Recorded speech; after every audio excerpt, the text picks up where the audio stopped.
I am so happy today. Today is the day that the Lord has made. Let us rejoice and be glad.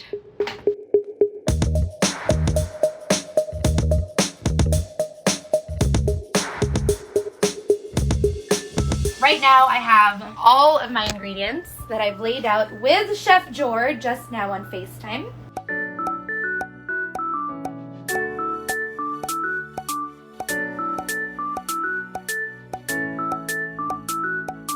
Good morning from the Philippines! Good morning, everyone. You are so excited, and you are the chef. Please teach me how to cook a paella, Okay. and everybody else will want to learn from you and me. So you take the lead, and I will follow every step. Just as a quick kind of disclaimer and like what we're doing today, typically paella is a meat paella, or most of the time it's seafood. It's difficult, you don't really mix the two, but in this case, being Filipino and just loving our pork, but also loving our chicken and just kind of loving all the good flavors that it all brings, we're gonna combine it and make it amazing. This isn't traditional, but this is our fun little take on it right now. And it's Filipino paella because two Filipinos are making it. Yeah. Yes! So first step, let's Come get the pans hot. Keep it on high heat right now. And then what we're gonna do is we're gonna try to render out all of the fats from the chicken and from the chorizo so that the pan gets nice and seasoned so we can start cooking our vegetables and everything else in there as well. Let me see your chorizo. Great. Yep, got it. So we're gonna cut this into squares. So right now our pans are heating up and we're gonna add some oil to the pan. Upside down all the way. More. That's good. Oh, that's a lot. Okay, maybe a little, let's see. Wait, I think it's too much. Let me put it in a jar. Yeah, perfect. There you go. Okay. Much better. So now you're gonna throw in your chicken, skin side down into the pan. Go. And then you can also throw in at the same time your chorizo. So next up, what you're gonna do is you're gonna take an onion. We're gonna do a kind of quick dice, and then make sure you continually stir your chorizo. This is kind of the base style in which you start to build flavor. So what we're doing is we're rendering the fat down. And this is kind of like an edited way of adding like a sofrito or a mirepoix so that we build the base flavor here. Once everything is kind of cooked and browned on my end, I'm gonna remove everything with a slotted spoon so that I keep the oil in the base of the pan. Once the pan's empty, throw the onions directly on. Oh, so then you leave the oils. So the oils from the chicken, the chorizo, and your olive oil stays on the pan, and that's what you cook your everything else with. Yes, now you got it. Perfect. Is this a lot? Is this That's too perfect. much? More onion, the better. Really? There's never not too. Yeah. Now we're gonna season it with a little bit of salt just to make sure that we have a good layering base. So the reason why we're doing this is because you want to season lightly in layers. That's how you layer the actual flavor when you're eating. Oh, okay. Now it's time to add our rice. So you're gonna put 1 cup right in. That's all you need. 1 cup. Oh my God, can I just? Oh my God! It just fell in, but I think that's about a cup. It accidentally fell, but does that look like a cup to you? I think it does. I think we have the same amount. I told you I was so clumsy.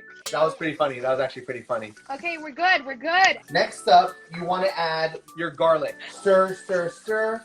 We're going to kind of cook everything with the oil, let the rice grains soak up the oil. At this point, we can throw in our stock, the chicken or vegetable stock, either one. So you're going to pour only 1/4 of that in right now. Pour slowly, go. Stop. Oh my God, that's like the whole thing. It's okay. That's good.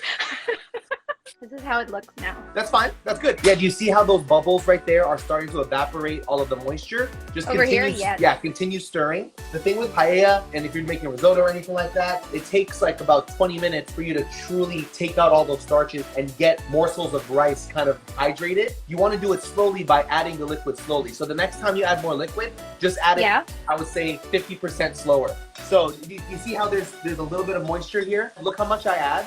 That's it. It probably is enough to barely cover the base of the pan. Mine looks like a swimming pool. It's okay, no, you're good because the fact that you did it early is okay, because if you did it later, then that would matter.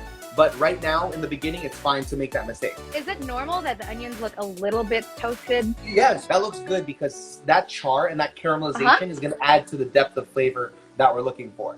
It smells amazing. Okay. So now you're gonna add like a little bit more salt and a little bit of pepper right now. A pinch. Okay. Done. Manual style. Here, I want to show you again what mine should look like. You can see a little bit of moisture, but not a lot. Here's how much I'm gonna pour. I'm gonna say maybe 1/2 cup at a time. It's okay to eyeball it. You don't need to be exactly precise every time. And notice it's not boiling right away. So that's kind of how you can temper the heat a little bit. You're almost ready for the next batch of liquid. Oh, we're putting more. Yeah. We're gonna be cooking it, adding evaporated liquid, and then adding a little bit more. So this will take another probably 10 to 12 minutes of us doing this. So of that amount, I would say a quarter of that. So Go. More. Oh my God. And you're good. I was like, good. Okay. That's it. So give it a nice stir, and then you can just let it sit there for a second. Perfect. As a Filipino, like as a Southeast Asian, we love our rice, right? And I feel like before I learned paella right now, the only way I knew how to make rice was to just dump it in a pot, steam it, or boil it. Finger trick. And then Finger that's trick. it. Exactly, the finger trick. And then now you're making me saute like all these things and then put the rice dry. I've never cooked rice like that before. It's definitely shocking to us Filipinos, but let me tell you that this is like the way you're doing it and the way that you're slowly pulling out all those flavors and incorporating those flavors into the meal. It's going to be just, wow, bellissimo. All right. Actually, I can see your paella boiling. Oh. Stir it around and throw in some more stuff. More. Oh no, you can do like more. Really? Like a lot more? There you go. That's good. Perfect. Okay. And then just stir it around, making sure that you get the rims and make sure nothing's sticking. Eventually, you're gonna want it to stick. That's called the saparat. It's basically like the fried rice crispiness at the base of the pan. That's what you're trying to build here. You know what that is in Tagalog? Hoy, ikaw, Filipino ka. What is You it? know Why what do you it say is? it? What? It's called tosta. I might say it wrong. It's just called tostado when it's toasted. I love how you went full Filipino Tagalog on me, and then you're like, I don't know how to say the word. Yeah. Let's go to the red bell pepper real quick.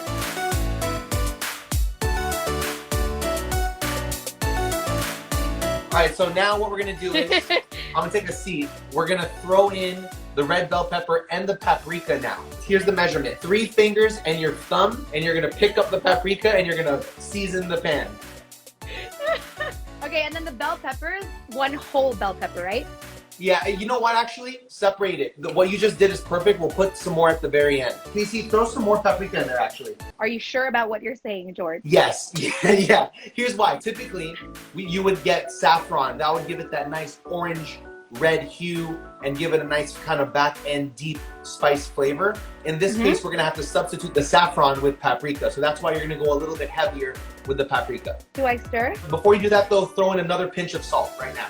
You should be smelling a lot of kind of the smokiness from the paprika and the chorizo. You should be smelling kind of the onion, the garlic. Your kitchen and house should smell really good right now. At this point, the rice should be 75% complete. So what we're gonna do now is we're gonna add in our canned tomatoes. So here's mine. I just have like pureed tomatoes right here. And I'm just gonna pour it directly into the pan. Every time you add a new ingredient, you wanna add salt and pepper again. This is what I have. I would say half. That's good. You're killing it. Before you stir it, season it again with salt and pepper. And this time, I'm gonna say add more salt than you did before. You obviously have all this confidence to do this. Like, new people trying to cook get nervous about seasoning too much. When you're making something like paella and you're seasoning in layers, starch really eats up salt and it becomes really bland. So you definitely gotta give it love and season it kind of more as you go. Now is time for the fun part. Give that a nice stir and you're gonna add in your shrimp. And you're gonna throw it right in and you're gonna stir it around. Oh, you just dump it. I was gonna like design. Well, okay, no, so what's gonna happen is that the design's gonna happen after. So you have the right idea for sure. And just give it a nice little stir. Oh, everything cooks with the rice, George. Yes. I didn't realize that. I've never cooked rice like this before. I know, it's definitely different from like our jasmine rice with adobo. That looks good. If it's about to overflow, we're gonna add a little bit more stuff. So maybe switching a pan might be better. To the bigger Sorry about pan? that. Okay. Yeah. Okay. Yours looking good. That's exactly how it should look. Perfect. Really? Now we can add in our chorizo and our mussels. Flavor. I got my mussels here. Yeah, so I don't have my mussels. So instead of mussels, I have octopus. And then chorizo. The chicken we're just using for the flavor. Chorizo in. Perfect. Yes, it looks legit, George. So people are also cooking with us. I wonder how they're doing. Oh, yes. If ever you're cooking with me and George right now, please do take pictures of your paella or you cooking and then tag us on Instagram. We would love to see what you're doing. So it's midnight here and I'm starving. Not I know, gonna lie. this is gonna be your midnight snack, and this is gonna be my lunch. So right now, you have enough water, so don't add any more, or liquid. I'm gonna add a little bit more. I'm gonna give it a stir around the edges, and then scrape up anything from the bottom, and then look what I'm gonna do. I'm gonna flatten it with the back of my spoon, back and forth, so that it's even, and everything is kind of one even kind of land on top. And I'm patting it down, as you can see. Yes. Now I'm not gonna touch it. This is where we build that sauerkraut. I'm gonna turn my heat down. It's an 8 out of 9. I'm gonna turn it down to a 6 right now. In 6 minutes, mine will be done. So what I'm gonna do is, I'm gonna throw in green peas, garnishing the top a little bit to give it some color, nice little pops of sweetness to accent the shrimp. And then the red bell pepper that we didn't use earlier, and I'm gonna throw that right on top as well. It's not a lot, just enough to kind of garnish and make the red pop out a little bit more. It looks like Christmas. Yes, and then that's something I learned when I was in the Philippines, like Christmas for like 4 months there, right? Oh yes, we have the longest Christmas celebration over here. Some people start in September, so you hear, it's crazy. It's so crazy. Filipinos are crazy about Christmas. We start playing Christmas songs in September. Like, we call them the Burr months, and like you'll hear it in the grocery store, you'll hear it in like everywhere. And it's like, guys, Halloween is coming up, like Thanksgiving in the States is coming. Like, there's still so many occasions before Christmas and we're already celebrating. So, you know, it's nice. And paella, for us, at least in our family, is always part of the equation. It's always part of like the, you know, the celebrations and stuff. So, and we learned a new word from you today, sauerkraut. What is that supposed to mean again? That's essentially the burnt but crispy rice to the bottom of a paella pan that gives you that awesome texture when you're taking bites and you're scraping it, and it kind of captures and caramelizes the sugars and flavors into just one delectable bite. So that is the word of the day. Word of the day, everyone. Sauerkraut. And I think that's basically when the rice is tostado here. Tosta, yeah. Okay, so I think yours is ready to go. So throw on your peas. So we'll do the peas. And then if you want to design the shrimp a little bit, or you can use the mussels but as well. But you can see them. It's popping up. Oh, yeah. I think we're done right now. George. What about the chicken? Oh, no, we're good. The chicken, I wanted to pull as much of the flavor of the skin and the fat and all of that.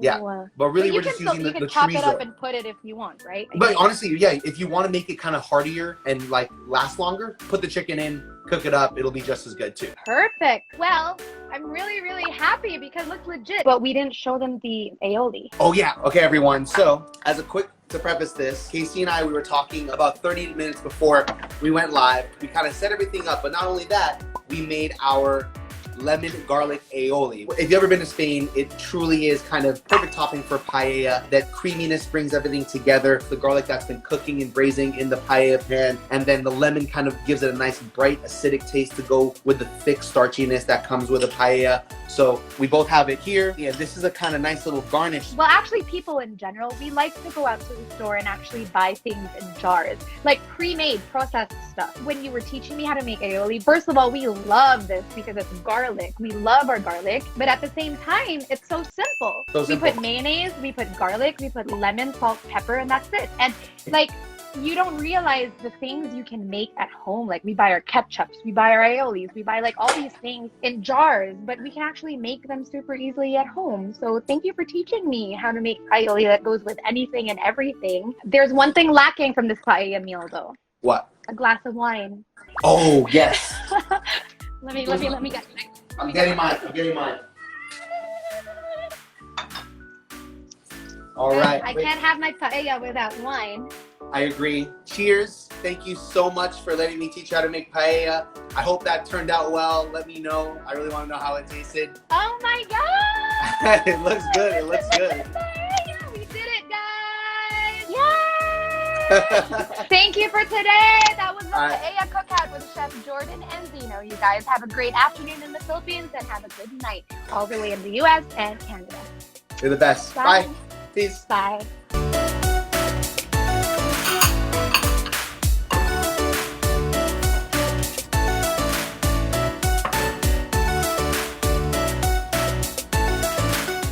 So good.